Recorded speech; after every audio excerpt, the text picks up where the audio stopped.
जिनेन्द्र वंदितु सर्वसिद्धे दुर्ममल मनोवमं गदिं पते वोच्चामि समय पाहुड मिणमो सुध केवली भणिदम। पंच परमेष्ठी भगवान की जय हो। संवराधिकार का वर्णन चल रहा है। पिछली ज्ञानशाला की कक्षाओं में हमने समझा था कि किस प्रकार वह जीव अपने आत्म स्वरूप में लीन होता है तो जिन निमित्तों से कर्मों का आश्रय होता है उन निमित्तों को वह रोकता है। पिछली कक्षा में हमने समझा वर्तमान पंचम काल में कौन ऐसा साधु है जो यह कह सकता है कि जिस प्रकार केवल ज्ञान के द्वारा प्रत्यक्ष आत्मा को देखा जाता है ऐसे ही प्रत्यक्ष मैंने आत्मा को देखा। ऐसा वर्तमान में संभव नहीं, क्योंकि वह मति ज्ञान और श्रुति ज्ञान के द्वारा आत्मा को जानता है। यहाँ पर उस वीतराग सम्यक दर्शन ज्ञान चारित्र से युक्त जो आत्मस्वरूप में लीन है, शुद्धोपयोग को प्राप्त है, ऐसे उन ज्ञानी आत्मा की चर्चा चल रही है। संवर अधिकार में अंतिम 3 गाथाएं आज हम पढ़ेंगे। इस स्वाध्याय की कक्षा में, ज्ञानशाला में हम इस बात को पूर्ण रूप से आचार्य भगवान पूरी 3 गाथाओं के माध्यम से पूरे इस अधिकार का सार बता रहे हैं। किनके अभाव होने से किनका अभाव होता है, किनके अभाव होने से किनका अभाव होता है। संवर अर्थात कर्मों का आना रुक जाना। जब कर्म नूतन नवीन नहीं बंधेंगे, पूर्व कर्म निर्जरा को प्राप्त होंगे, तो वह जीव एक दिन नियम से मोक्ष को प्राप्त करेगा ही करेगा। उसी ज्ञानी जीव की यहाँ पर चर्चा कर रहे हैं। देखें गाथा क्रमांक 199। ते सिंहे दुभणिदा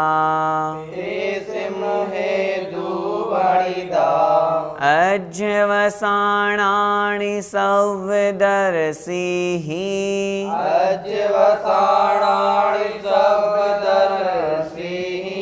मिच्छत्तम् अन्नाणम्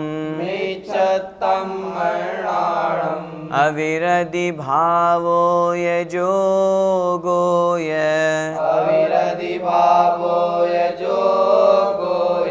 बोलिए। ते सिंहे दुभणिदा अज्यवसाणानि सव्यदर्शिहि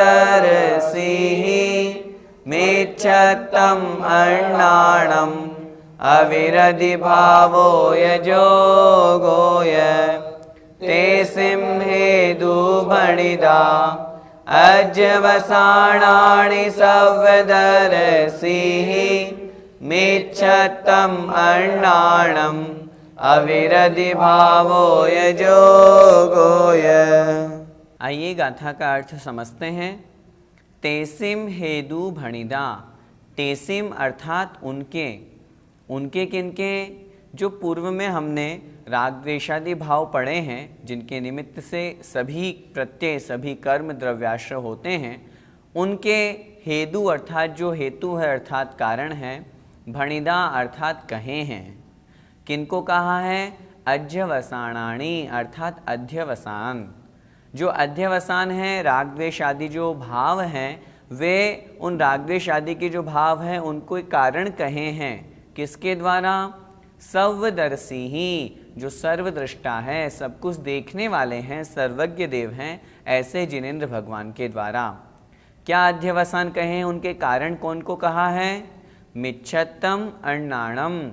मिच्छत्तम अर्थात मिथ्यात्व, अन्नाणम अर्थात अज्ञान, अविरधि भावो अर्थात अविरति भाव, व्रतों को ग्रहण नहीं करना, यह अर्थात और जोगोय अर्थात जोग अर्थात योग।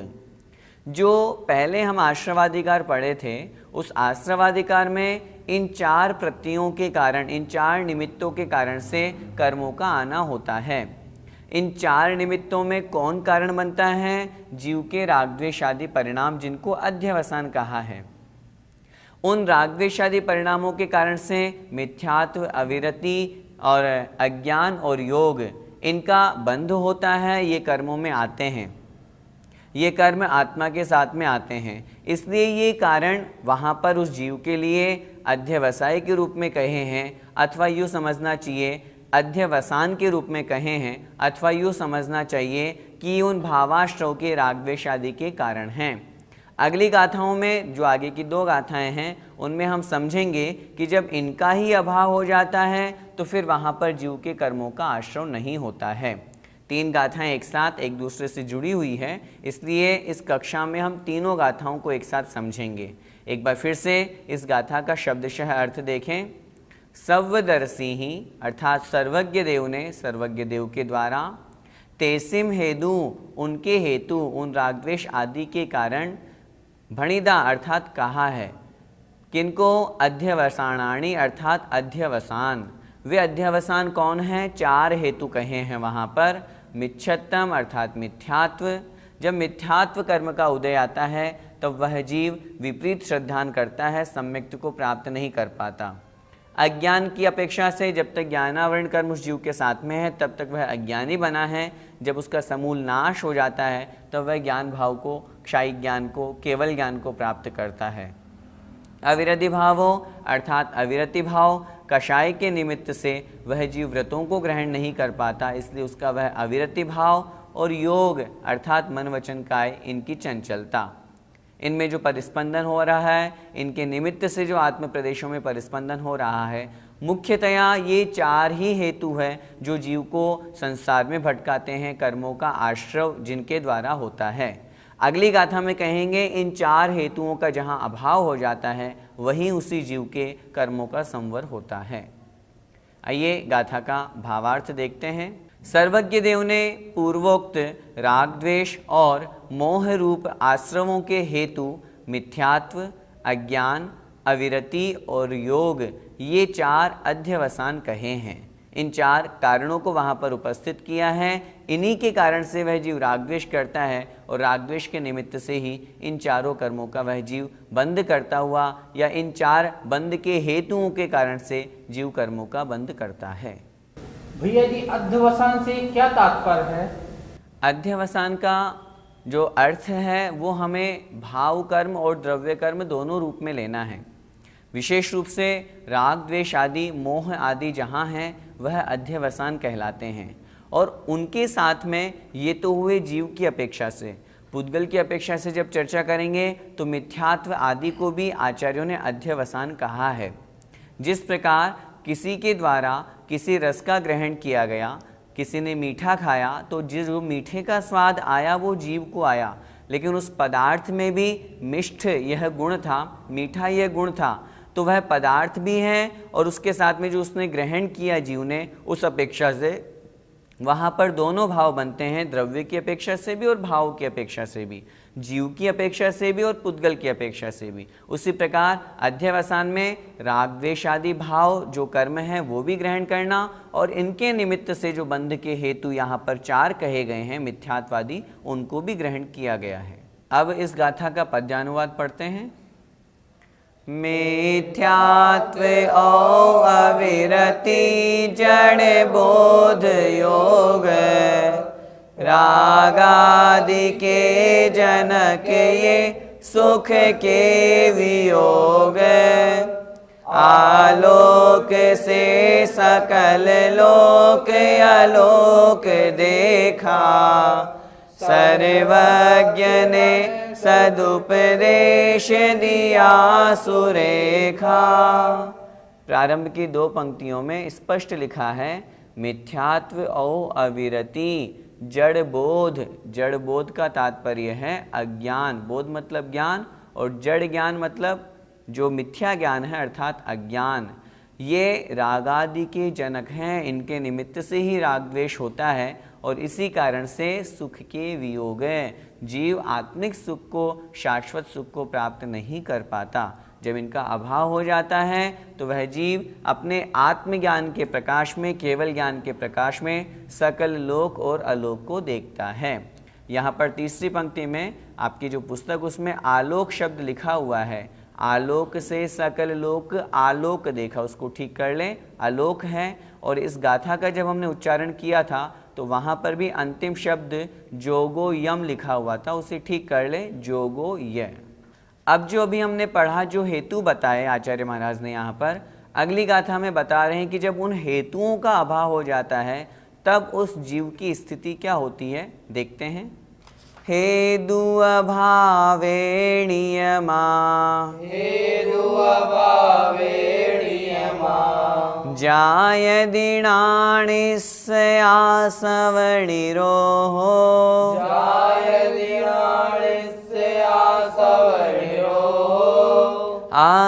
आसवभावेन विना,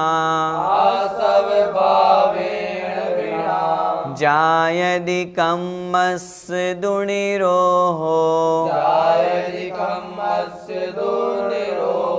बोलिए, हेतु अभावे नियमा, जायदिणानिस्यासवनिरोहो, आसवभावेन विना, जायदि कम्मस्य दुनिरोहो। हेतु अभावे नियमा, जायदिणानिस्यासवनिरोहो, आसवभावेन विना, जायदि कम्मस्य दुनिरोहो। गाथा का अर्थ समझें। हेतु अभावे नियमा, हेतु अर्थात हेतुओं के, अभावे अर्थात अभाव में। जो हमने अभी 4 हेतु पढ़े, मिथ्यात्व, अविरति, अज्ञान और योग, इन 4 हेतुओं के अभावे अर्थात अभाव में, नियमा नियम से, जायदि होता है, जायदि मतलब होता है, णानिस्य अर्थात ज्ञानी के, ज्ञानी कौन सा, आत्मज्ञानी जो आत्मस्वरूप में लीन है, वीतराग सम्यक दृष्टि है, शुद्धोपयोगी है, उस ज्ञानी के, आसव निरोहो, आश्रव का निरोध। क्या मतलब, प्रारंभ की पंक्ति में बता रहे हैं उन हेतुओं का अभाव होने पर, जो हमने पिछली गाथा में पढ़ा, जो 4 मिथ्यात्व आदि हेतु कहे हैं, जो रागद्वेष आदि हेतु कहे हैं, उनके अभाव होने पर नियम से आसव निरोहो नाणिस्य जायदि, नाणिस्य अर्थात उस ज्ञानी के, आसव निरोहो जायदि आश्रव का निरोध होता है। आश्रव का निरोध होने का मतलब संवर होना। सूत्र भी लिखा है, आश्रव निरोध है संवर है, अर्थात आश्रव के रुक जाने का नाम ही संवर है। आसव भावेण विना, और जब आश्रव का निरोध हो जाता है तो आसव भावेण, उस आश्रव भाव के, विना अर्थात बिना, जब आश्रव भाव नहीं होता तब जायदि मतलब होता है कम्मस्य दुनिरोहो, अर्थात कर्म का भी निरोध। जो ज्ञानावरण आदि जो 8 कर्म कहे हैं, द्रव्य कर्म कहे हैं, उनका भी निरोध हो जाता है। बहुत स्पष्ट सी बात है, जब हेतु का अभाव हो गया तो कार्य का भी अभाव होता ही होता है। निमित्त समाप्त तो आगे जो कार्य होना है वो भी नहीं होगा। निमित्त क्या थे, निमित्त थे मिथ्यात्व आदि बंध के हेतु। जब वे बंध के हेतुओं का अभाव हो गया तो आश्रव का अभाव हो गया, आश्रव का निरोध हो गया। जब आश्रव का अभाव हो गया तो फिर जो ज्ञानावर्णादि 8 कर्म यह जीव प्रति समय बांधता है, उस ज्ञानी जीव के उन कर्मों का निरोध हो जाता है, अर्थात उस ज्ञानी जीव के फिर वे कर्म नहीं बंधते हैं, अर्थात उस ज्ञानी जीव के उन कर्मों का संवर हो जाता है। फिर से गाथा का अर्थ देखें।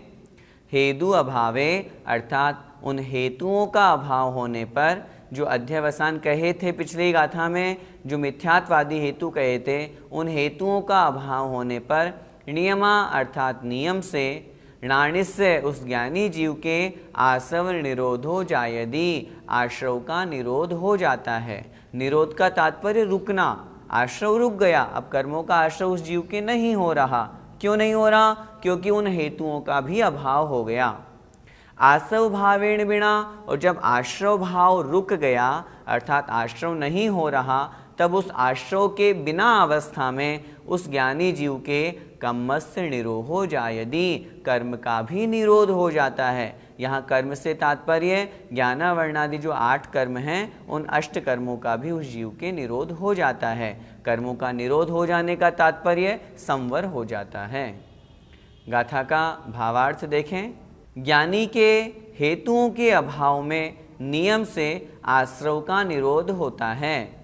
आश्रव भाव के बिना कर्म का भी निरोध हो जाता है। गाथा सरल है, कहने का तात्पर्य जो हेतु थे उनका अभाव हुआ तो आश्रव का अभाव हुआ, आश्रव का अभाव हुआ तो कर्मों का भी अभाव हो गया, अर्थात कर्मों का भी निरोध हो गया। अभाव से यहाँ तात्पर्य निरोध समझना है, अर्थात कर्मों का आना रुक गया, अर्थात संवर हो गया। अब अगली गाथा पढ़ने से पहले हम आचार्य श्री का पद्यानुवाद देखते हैं। होता जभी विलय भी इनका तभी से, हो नष्ट आश्रव मुनीश्वर का सही है। औचित्य आश्रव जभी मिटते सभी है, आठों कुकर्म मिटते सहसा तभी है। यहाँ हमने समझा आश्रव भाव का निरोध हुआ तो कर्मों का भी निरोध हो गया, ज्ञानावर्णादि आठों कर्मों का निरोध हो गया। अब जब ज्ञानावर्णादि आठों कर्मों का निरोध हो गया तो उसके कारण से जो शरीर आदि हैं उनका भी निरोध हो जाता है, और वही बात आचार्य महाराज अगली गाथा में कह रहे हैं। देखें अगली गाथा 201। कम्मस्सा भावेणय णोकम्माणं च जायति निरोहो,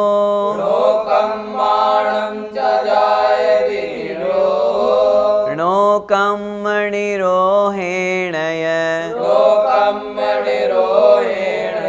संसारनिरोहणं होदि। बोलिए कम्मस्सा भावेणय णोकम्माणं च जायति निरोहो, णोकम्मणिरोहेणय संसारनिरोहणं होदि। कम्मस्सा भावेणय णोकम्माणं च जायति निरोहो, णोकम्मणिरोहेणय संसारनिरोहणं होदि। आइए गाथा का अर्थ समझते हैं। बहुत सरल सी बात यहाँ पर आचार्य भगवान समझा रहे हैं। हमने पिछली गाथा में जो पढ़ा, आश्रव भाव का निरोध हुआ, आश्रव भाव का निरोध होने से जो कर्म आ रहे थे उन कर्मों का भी निरोध हो गया। अब जब कर्म का निरोध हो जाता है तो क्या अवस्था होती है, वही यहाँ पर बतला रहे हैं। देखें कम्मस्सा भावेणय, कम्मस्य अभावेण, यह मतलब और, कम्मस्य अर्थात कर्म के अभावेण अभाव से। जो हमने पिछली गाथा में पढ़ा, हेतुओं का अभाव हुआ, हेतुओं के अभाव होने से आश्रव भाव का अभाव हुआ, आश्रव नहीं हो रहा, आश्रव नहीं होने से कर्मों का अभाव हुआ। तो कह रहे हैं कम्मस्य अभावेण, और कर्म के अभाव से क्या होता है, णो कम्माणम च जायति निरोहो, णो कम्माणम अर्थात नो कर्म का भी, जो शरीर आदि हैं जो इस आत्मा के साथ में जुड़े हुए हैं उनका भी, यह मतलब और, जायदि हो जाता है, निरोहो अर्थात निरोध। जब द्रव्य कर्म का निरोध हो जाता है, जब द्रव्य कर्म का अभाव हो जाता है, तो जो शरीर आदि नौ कर्म कहे गए हैं, इन शरीर आदि नौ कर्म का भी अभाव निरोध हो जाता है। और फिर जब नौ कर्म शरीर आदि का भी निरोध हो जाता है तब क्या होता है, बता रहे हैं नौकम निरोहेणय, यह मतलब और, नौकम नौ कर्म का, निरोहेण निरोध होने पर, नौ कर्म का निरोध होने पर, नौ कर्म अर्थात शरीर आदि का निरोध हो जाता है, तब संसार निरोहणम होदि, संसार का ही निरोध हो जाता है, अर्थात वह जीव मोक्ष को प्राप्त कर लेता है। कितनी सुंदर गाथा यहाँ पर आचार्य भगवान ने तीनों प्रस्तुत करी। पूरे संवर अधिकार का सार इन तीनों गाथाओं में यहाँ पर आचार्य भगवान ने दे दिया। एक बार फिर से इस गाथा को हम समझते हैं। जो हमने पूर्व की दो गाथाएं पढ़ी वहाँ से हम इसको टेली करेंगे, वहाँ से भी हम इसको जोड़ेंगे। जो सबसे पहली गाथा हमने पढ़ी आज की इस कक्षा में, जो मिथ्यात्व, अविरति, अज्ञान और योग, ये जो बंध के हेतु कहे, आश्रव के हेतु कहे, जब इन हेतुओं का अभाव हो जाता है तब वह जीव कर्मों का, आश्रव का निरोध कर देता है। वह आश्रव भाव का निरोध करने के कारण से जो ज्ञानावर्णादि अष्ट कर्म हैं उनका निरोध कर देता है। अब फिर यहाँ इस गाथा में कह रहे हैं, देखें कम्मस्य अभावेणीय है, और वो जो ज्ञान वर्णादि द्रव्य कर्म हैं उनका अभाव हो जाने से नो कर्माणम निरोहो जायति, उस जीव के, उस ज्ञानी जीव के नो कर्म का भी निरोध हो जाता है। यहाँ किसकी बात चल रही है? यहाँ उस ज्ञानी जीव की बात चल रही है जो आत्म स्वरूप में लीन है, वीतराग अवस्था को प्राप्त है, राग द्वेष मोह सबसे जो छूट चुका है, ऐसे उस ज्ञानी जीव के नो कर्म का भी निरोध हो जाता है। जब नो कर्म का निरोध हो जाता है, कह रहे हैं नो कर्म निरोहेणय, और जब नो कर्म का निरोध हो जाता है तब संसार निरोहणम होदी, तब संसार का भी निरोध हो जाता है, संसार भी समाप्त हो जाता है। अर्थात जिन निमित्तों से वह कर्मों का बंध कर रहा था वे निमित्त समाप्त हो गए। जब निमित्त समाप्त हो गए तो उसके निमित्त से जो द्रव्य कर्म हैं, द्रव्य कर्म के निमित्त से जो शरीर आदि नो कर्म हैं वे भी समाप्त हो जाते हैं। अर्थात उसके तीनों प्रकार के कर्म समाप्त हो गए और वह जीव संसार से छूट करके मोक्ष अवस्था को प्राप्त कर लेता है। गाथा का भावार्थ देखें। कर्म का अभाव होने से नो कर्म का भी निरोध हो जाता है और नो कर्म का निरोध होने से संसार का निरोध हो जाता है। संसार का निरोध का तात्पर्य अब संसार उस जीव का समाप्त हो जाता है। जिन निमित्तों से संसार बढ़ रहा था वो निमित्त सब समाप्त हो गए, अब उसका संसार काल समाप्त हो जाता है। भैया जी, जीव को मोक्ष कैसे होता है? यहाँ इन 3 गाथाओं में उसी मोक्ष की प्रक्रिया तो बताई है। सबसे पहले तो जीव को ज्ञानी बनना होता है। अपने आत्मज्ञान में, ज्ञान दर्शन रूप स्वभाव में वह जीव स्थित हो, तल्लीन हो। उस समय वह जीव अपने राग द्वेष आदि, जो उसके मोह आदि जो संसार के निमित्त कहे हैं भाव कर्म, उनका वह जीव अभाव करता है, अर्थात उनको छोड़ता है। उनका त्याग करने से जो बंध के हेतु आचार्यों ने कहे हैं मिथ्यात्व आदि, वह उनका अभाव करता है, वह उनको छोड़ता है। जब मिथ्यात्व आदि का अभाव होता है तो उस जीव के कर्मों का आश्रव रुक जाता है, कर्मों का आश्रव नहीं होता। जब कर्मों का आश्रव नहीं होता तो उस निमित्त से जो ज्ञान वर्णादि द्रव्य कर्म हैं उनका भी निरोध हो जाता है। जब ज्ञान वर्णादि द्रव्य कर्म का निरोध हो जाता है तो जो शरीर आदि नो कर्म कहे गए हैं उनका भी निरोध हो जाता है, वे भी रुक जाते हैं, उनका भी आश्रव नहीं होता। और जब शरीर आदि नो कर्म का अभाव होता है अर्थात वे समाप्त होते हैं, तब संसार का ही अभाव हो जाता है। संसार का अभाव का तात्पर्य ही मोक्ष है। अनादिकाल से हम इस जो चक्र में घूमे चले आ रहे हैं उसका सबसे बड़ा कारण राग द्वेषादि मिथ्यात्वादि बंध के हेतु कहे हैं। जब इन सब का अभाव हो जाता है तो वह जीव द्रव्य कर्म, भाव कर्म और नो कर्म से छूट जाता है और हमेशा हमेशा के लिए, अनंत काल के लिए वह शुद्ध अवस्था, अपनी सिद्ध अवस्था को प्राप्त हो जाता है।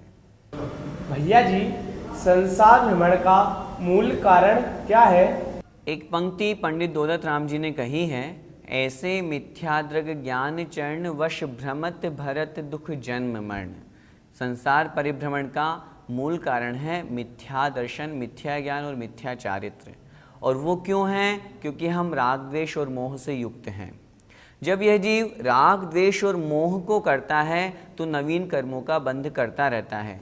संसार में परिभ्रमण क्यों होता है, जरा इस बात पर हम विचार करें।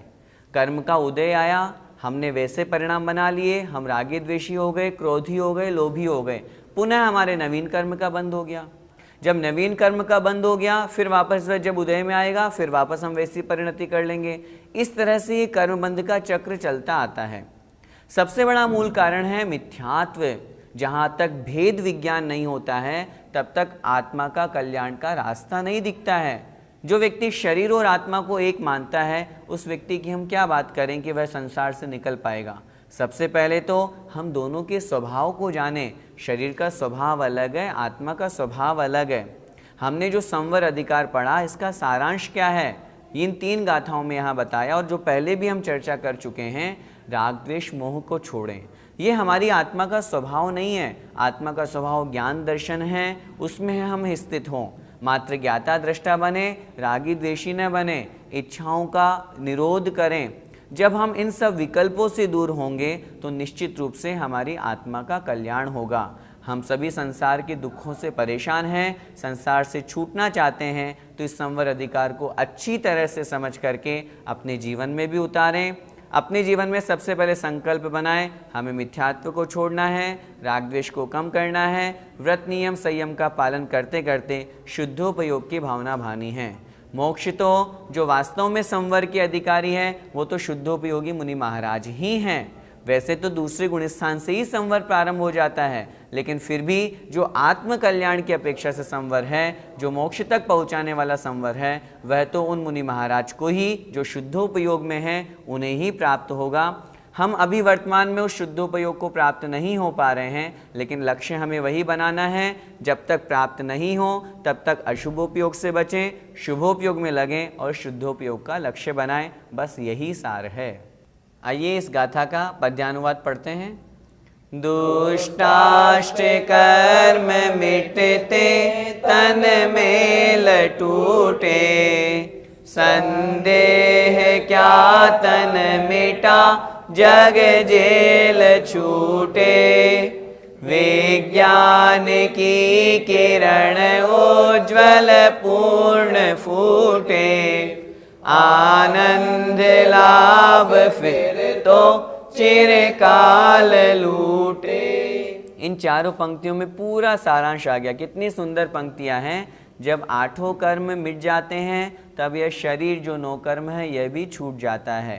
अब जब शरीर छूट गया तो फिर जग जेल, संसार में जो हम जेल में बंधे हुए हैं, कैद हैं, ये इसके ताले भी टूट जाते हैं, यह भी छूट जाता है।